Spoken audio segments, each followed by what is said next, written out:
All right, looks like we're ready to go. So my name is Jeff Price. I am the co-author of the Certified Member Materials for the American Association of Airport Executives, along with Dr. Jeff Forrest. Both of us are from Metropolitan State University of Denver. And we've been co-authoring the CM modules since 2010. And I'm also the author of the exam for the Certified Member. I also teach and write the Airport Certified Employee Security Program as well. So this presentation is going to cover both. It equally applies to the CM or the ACE programs, not just my ACE program, but other ACE programs too should help you with passing those. So how to pass the AAA Certified Member Airport Certified Employee Programs, facilitated by Jeff Price. Just a little bit on my background, and I'm not going to go really too far into this, plus the video is covering part of it anyway, but I am a full-time college professor, and I do the training for AAA as a contractor on the side. So I train most of the certified member courses, including the academies and the ACE security courses. Over the course of my time with AAA, I've trained most of their courses, ACE Ops, Basic Advanced ACE, Incident Report Writing, all sorts of them out there. So that's kind of my background. I am a former airport director, and one of the things that I do want to stress is when I write the materials, I do write it from really the perspective of being an airport director. So I want to give you some hints along those lines as we go. Former airport operations, Denver Stapleton, assistant security director, Denver International, am a commercial instrument rated pilot, and previous life was in the Coast Guard. So 26 different ways to pass the AAA certification exams. First off, hope is not a plan. Hope is what you have when you've not prepared. Preparation's a plan. Hope is what people have when you're neither committed nor take action to achieve what you want to achieve. Preparation, positive mental attitude, and execution is a plan. You have control over all three of these things. I want you to pass these exams. I don't write these to try and trick people to see how many I can get to fail. I want you to pass them. And I want you to have this information so that you can be better prepared to pass them. So let's start with an exercise. I'm going to give you a paragraph here, and I'm going to ask you to identify the potential test questions. Let's see if I can get my own picture out of the way there. So, not totally, but we'll be close enough for now. Let's just take this from the Certified Member Program. Zero-based budgeting. In its ideal form is a process that assumes the budget for each year has no historical information, and all items must be justified on their own. In this approach, looking back at previous results or budget guidance is not accepted. Advantages to this technique are that it requires a fresh perspective and a reanalysis of all items or amounts to be budgeted. Though it does not allow, for all items to be amounts to be budgeted, just because that's what occurred in the past. The disadvantage is that it's practically impossible to fully implement this methodology. So pause this for a second and see how many test questions you can identify from this paragraph. In the interest of time, I'm going to move us to the next slide and show you how you can break down one of these to identify some test questions and create index cards or flashcards out of them. Identify the potential test questions. Zero-based budgeting assumes the budget has no historical information. There's a characteristic. All items must be justified on their own. Looking back at previous results for budget guidance is not accepted. Advantages requires a fresh perspective and a reanalysis of all items every year. Disadvantage, it's practically impossible to fully implement the methodology. Let's break that down a little bit more. What have we highlighted? Okay, so I've highlighted literally probably 1, 2, 3, 4 possible test questions out of this.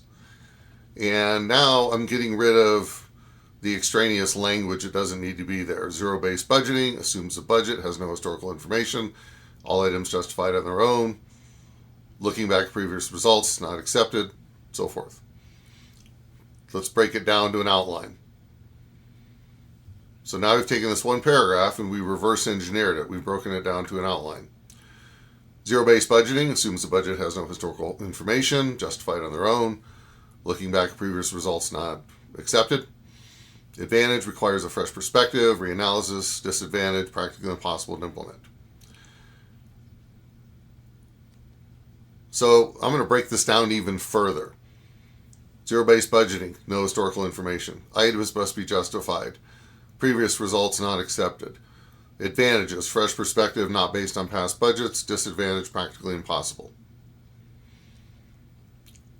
Creating your flashcard. What type of budget uses no prior historical information? Zero-based budgeting.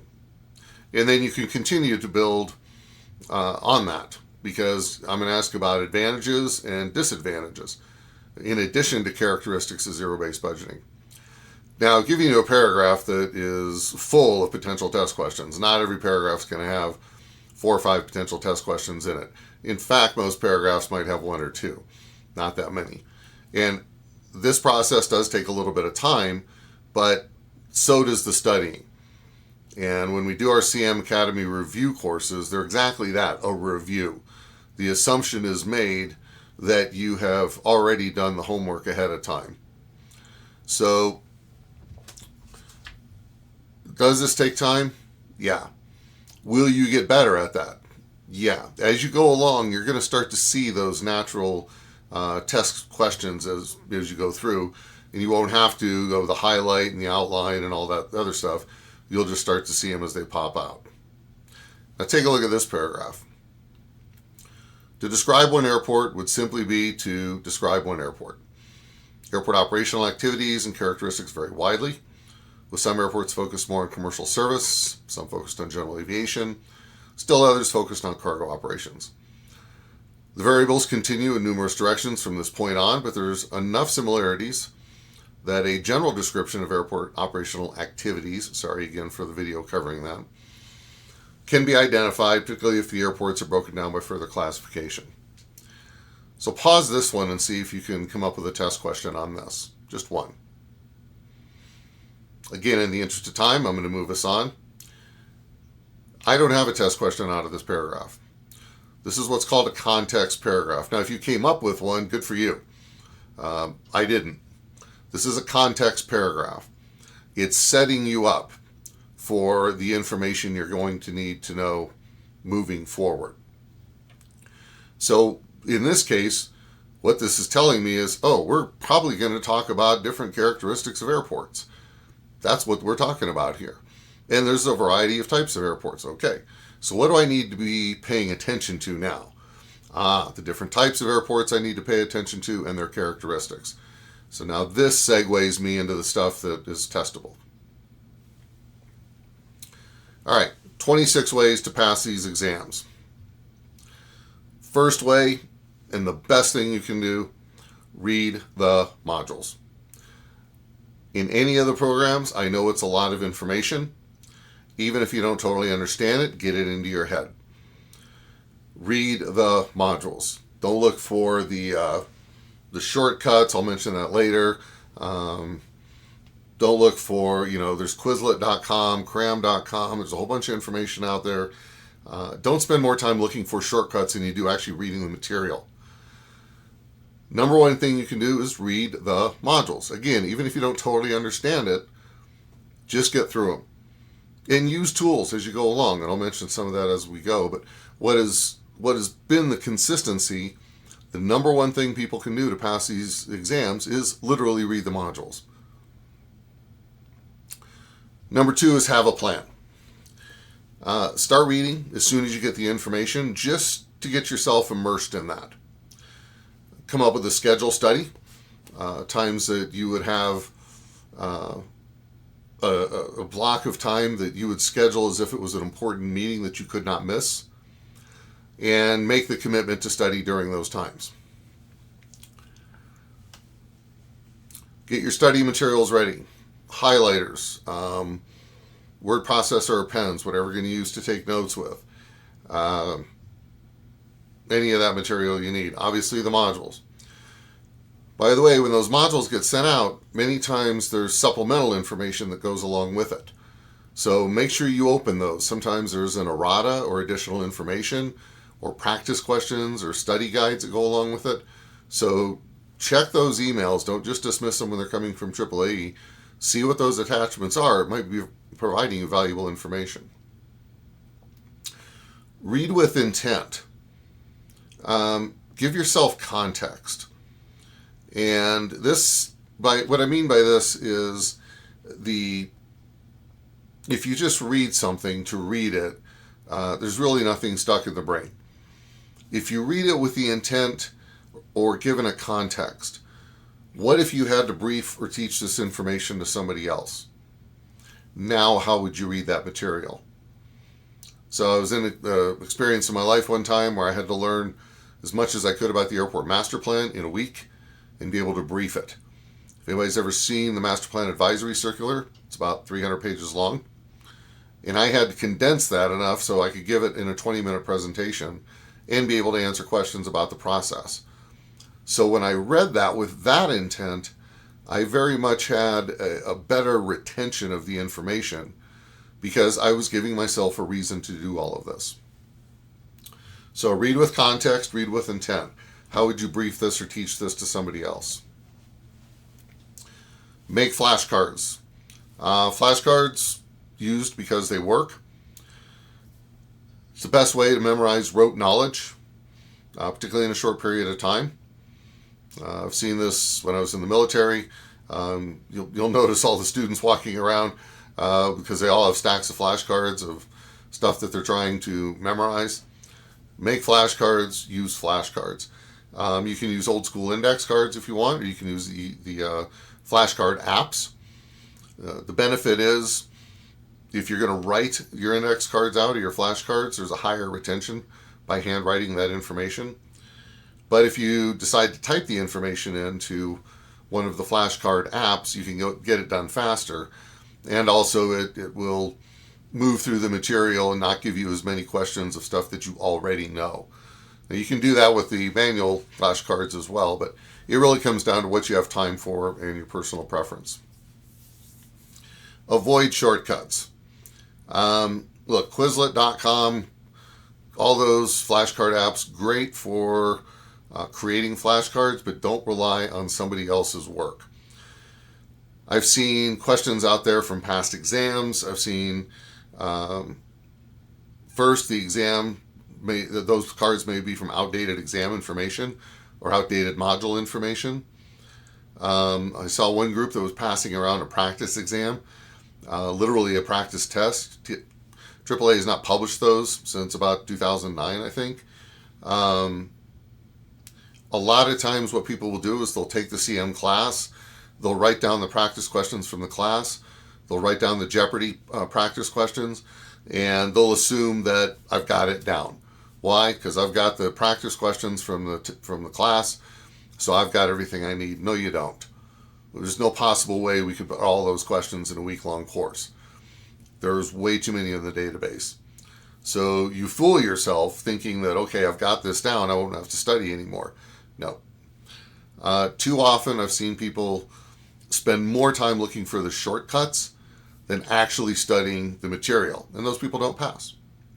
Also, give yourself some help, like ChatGPT or something. If you're having a hard time explaining a concept, feel free to use some AI, some artificial intelligence, to ask it to explain it to you in a different way. But keep in mind that don't stake your grade on that. What's in the modules, what's going to be on the exam. So use the tools that might help you understand things, but don't rely 100% on them all the time. Use official study materials. Like for the CM, we publish study guides. Use those. Some of the ACE programs do study questions for practice. Use those. So now you're using the official materials, and always do those.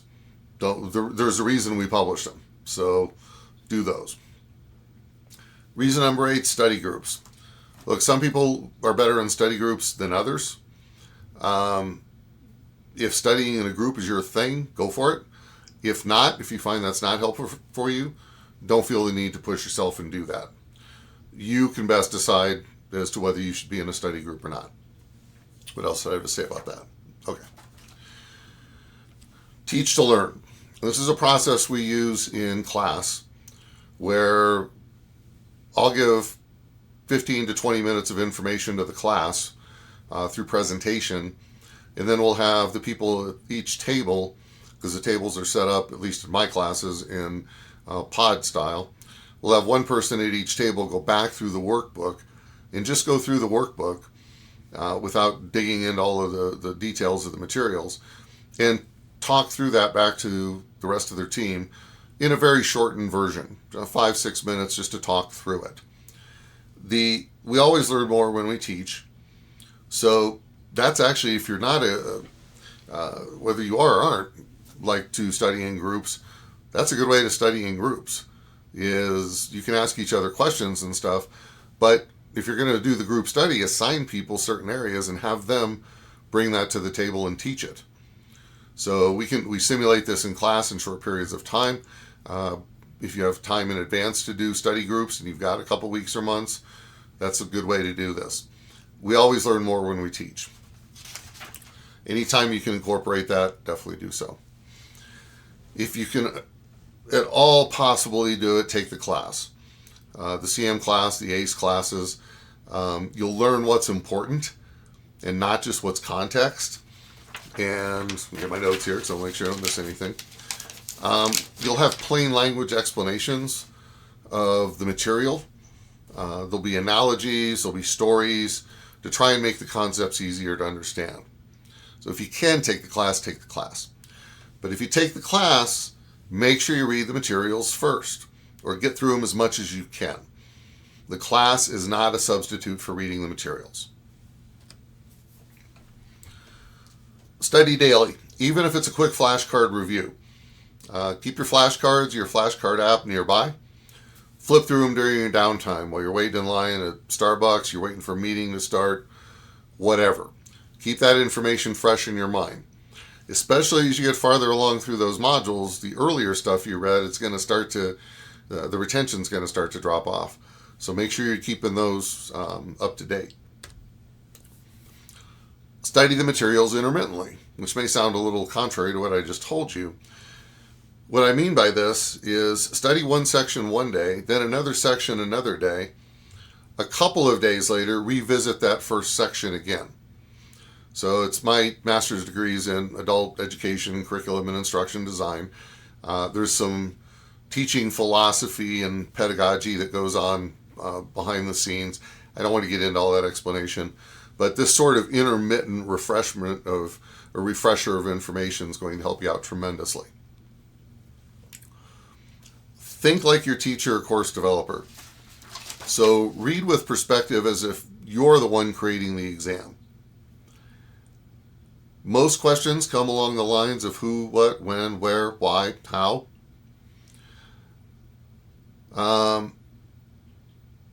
Take a paragraph like we did earlier and see if you can break down some questions. Use that who, what, when, where, why, how format, because most of your questions come along the lines of who's responsible for this? What's this process? How does this work? Why do we do this? So keep that in mind. Think like a teacher or course developer. What would I want the student to know versus what's just context to set them up for that information? Ask yourself, if you're going to ask a multiple choice question from what you're reading, what would you ask? And the way I studied for my CM, and I'll admit, I self-studied both times. First time I self-studied, almost got it. Second time I did, no problem. I wish I would have taken the class because I would have gotten it the first time. Both times I did read the materials. But the second time I studied, I literally wrote the exam for myself. I wrote my own version of the exam. I even included detractors. I literally wrote a multiple choice test and covered as many questions as I possibly could gather from that material. What's amazing is I started to get into the actual exam, and a lot of those were similar to what I'd written myself. So I can't stress that enough. Write your own exam. It's exactly what I've been talking about. Sorry, sometimes I get ahead of my slides. Because you start to think like a test developer at this point, and you start to identify those correct answers. 15, break the exam, break the modules down into sections, subsections, study in small amounts. So one of the things that I love studying high performance people like Olympic athletes or people who've been very successful in their field, or military personnel, the elite. Like with Navy SEALs, they talk about going through training. How do they get through months of intense training? One evolution at a time. Break it down, one small section, learn that section, move to the next section. Don't worry that you're in Objective 1 of Module 1 and you've still got 3 modules plus the rest of Module 1 to go. That's not your worry right now. Your worry is Module 1, Objective 1, the section that you're in. Then you're going to move to the next section. Then you're going to move to the next section. Focus on each one of these, and eventually you're going to be done. Accept the modules as the truth, regardless of what you do in industry. This is one of the hardest things that people will do, is if you do have industry background and knowledge, that's fantastic. Oftentimes that is a tremendous help. But the modules are written, or the exam is written from the modules. The modules are not written based on how 5,000 public use airports do business. Everybody does things just a little bit differently. So the modules are based on FAA advisory circulars, FAA orders, publicly available TSA information, airport research documents from Airport Cooperative Research, research panels, National Safe Skies Alliance, PARAS projects, textbooks that have been published on the topics. So your reality might not be the reality of the module. So just make sure you understand, hey, in my world we do it this way, but the CM says it's different. Obviously put the CM answer down. This is one of the biggest hurdles people with industry experience have. If you don't have that much experience, you've kind of had a little bit of a benefit, is that you kind of accept all this as the truth, and your brain doesn't start arguing with it and say, I've never heard of that before. I've trained at 87 different airports, and I've seen probably 170, 4 different ways of doing things. Airports can do things a little bit different. So just understand, focus on what's in the modules, believe that to be the truth until you pass that exam. Then you can go back to the way you've been doing things at your home airport. Don't assume the material in each certification program is the same across the board.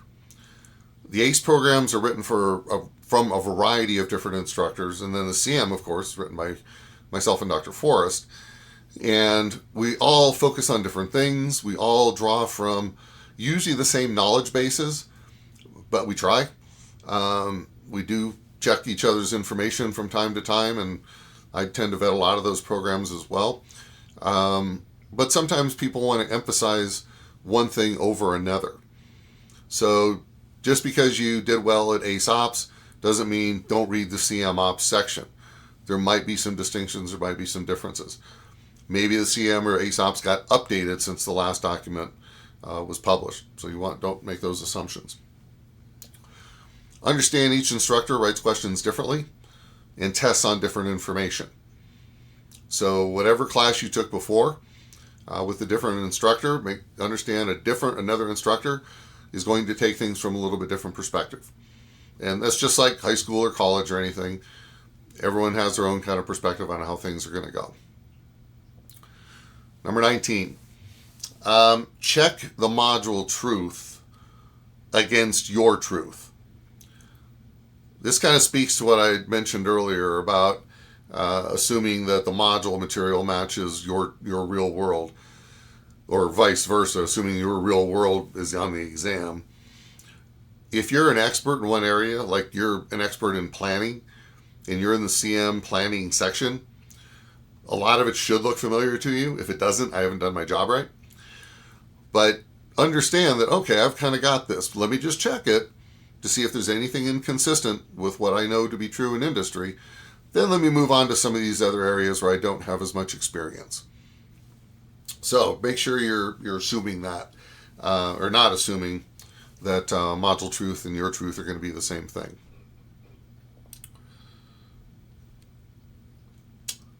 Get hands-on and eyes and ears. Take a tour of the departments, like the planning department or the ops department. See if they can get you out to the airfield.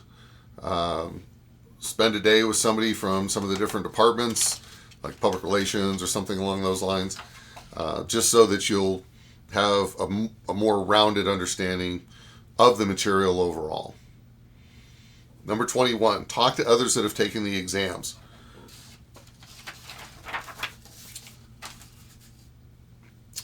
Keep in mind that, again, each author is differently, or writes questions differently. But talk to others and see kind of what those were emphasized. You know, where they talk a lot more about this, they more about that, or were more of their questions about, you know, dates and times of things, or were more of their questions about what affected what, or what's the definition of this, that, and the other. So focus on those areas. Also, one thing I do, just backing up real quick to number 20, take a look at the actual documents that we talk about in the modules. Go take a look at a copy of the grant assurances or sponsor assurances. They're online, they're downloadable, it's PDF. Don't have to read the whole thing, just understand what that looks like. It's a visceral connection. It makes it real. Same thing with an airport layout plan or an airport master plan. Or the NIPIAS, National Plan of Integrated Airport Systems. This turns abstract concepts into reality. Look for natural test questions. Anything that's a qualifier, like the most, the first, the best. Those are all natural test questions. Anything, again, with a qualifier, like large hub airports represent 70% of the total annual passenger enplanements in the United States. That's a quantifier. That's a natural test question. Those are just easy to write, so they're easy to study. All right, when you take the exam, part 1, read the question carefully. Understand what the question is asking. So, is the question, did you just ask about an aircraft operator or an airport operator? Are you talking about a joint use or a shared use airport? Don't start to answer that question in your mind when you're halfway through the question. Read the question first so you understand, because that context might have switched. I can guarantee you, at least for the CMNA security, I don't try to write trick questions. I don't try to do that. But the FAA, the TSA, EPA, they're agencies of nuance. And by that I mean there's a difference between 9,999 passenger enplanements and 10,000. It's a huge difference in calculating how much funding your airport's going to get, just that one difference in number. So these things do matter. There's sometimes a distinction between and or that can make the question right or wrong. And I'd rather you have the credibility in industry to speak about this knowledgeably than not. So that's ultimately, I want you to pass the test, but I also want you to become knowledgeable about this information. Maybe not a master of the information, that takes time and energy and effort over a course of time, but at least so you have an understanding of what people are talking about when they're talking about it. All right. Don't start answering the question in your mind until you've read the question. Try not to change your initial answer. It's usually right. You've got a better chance changing it to the wrong answer. Do a quick study day of the exam. Shuffle through your flashcards, usually the areas that you struggle with. Get yourself back into test mode, back into the CM world. When you take the exam part 2, use the AAA will send out a practice exam. The practice exam has nothing to do with the exam you're about to take. It's just to help you set up your computer for the actual test. Do that ahead of time. This is going to relieve stress on actual test day, because then you're not worried about, does my webcam work? Does my microphone work? Is this my computer going to work with this software? Get that done ahead of time. Have your driver's license available for your ID or whatever your ID is. Get ready to go so that when you do take the test, you have all that information. You're not scrambling around looking for it. What I would do is go through and answer the questions you know right away. The testing software does allow you to skip questions and go back to them later. If you're getting stuck on a question you're not sure, move on to the next question. Do a couple passes. What's going to start to happen is your brain's going to start to get back into the CM world or this ACE world, and it's going to be living there, and it's going to start to get insights. And sometimes one question is going to spur the answer to another question that you might have. So let that stuff happen. Go through the ones that you know, go back through the ones you're pretty sure about, go back through them again, and see, maybe one question helped another. At the end of this, you're going to be left with a handful of questions you're really just not sure on. But you're in the best position to make educated guesses at that point. All right, we're in the home stretch here. Also, check to be sure you've answered all the questions before you submit. And the test software does a pretty good job of making sure you don't screw that up. But make sure you've answered all the questions. 25. If you don't pass, try again. Pass or fail, you're going to get a report from AAAE on how you did in each objective in each module. So if you've passed, then you kind of get a fun little study aid that says, oh, okay, wow, this is how I did in good and bad area. If you don't pass, you literally get a study guide. It's going to say, look, you got 3 questions from Module 1, Objective 1, you got 2 of them right. Or you got 3 questions from Objective 5, Module 1, you got 0 of them right. Oh, okay, now I know which area I need to study some more. So if you don't pass, you're going to get a report on how well you did and where to study next time. You'll have seen 100 to 180 actual test questions, depending on the test you're taking. And put that retake date on the calendar and schedule it. And by that I mean get with AAA and schedule it. Don't pencil it in that you're going to do it later. I took my remote pilot test about a year or so ago, and when I scheduled it with the FAA's website, I meant to schedule it for 2 months out, inadvertently scheduled it for a week out, and couldn't change it. So, boy, with that on the calendar that I had to hurry up and get that done in that period of time, that really focuses your effort. Don't fool yourself into thinking, wow, this is a lot of information, especially if you take the class. It's all kind of fire hose. I don't totally understand it. I'm going to take some time later. I'll read through all this stuff again, and, I'll take the test in 3 or 4 months. It's not going to happen. I've seen this for years. Almost never happens. Get it on the calendar. Knock it out as soon as you can. All right, the 26th and most important one I've got for you. Read the modules. Yes, I know it was number 1, but literally that's the thing that's going to help you pass these exams. Hopefully this will be of some help to you. Hopefully would love to see you in class at some point in the future. And if I don't, but you earn your CM or your ACE, congratulations. If this is something that helped you, I'm very happy for you.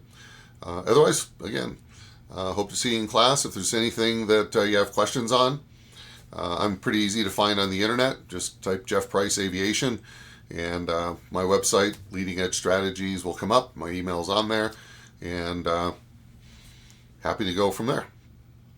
One more thing to remember: hope's not a plan. Hope is what people have when you're neither committed nor take action to achieve what you want to achieve. Preparation, positive mental attitude, execution is a plan. You have control over all 3. All right, so Q&A. Obviously, you're watching this on a video, but if you do have questions, again, my website, leadingedgestrategies.com. My email's on the website, or there is a form field you can fill out, and happy to try and answer any questions you have. Good luck to you.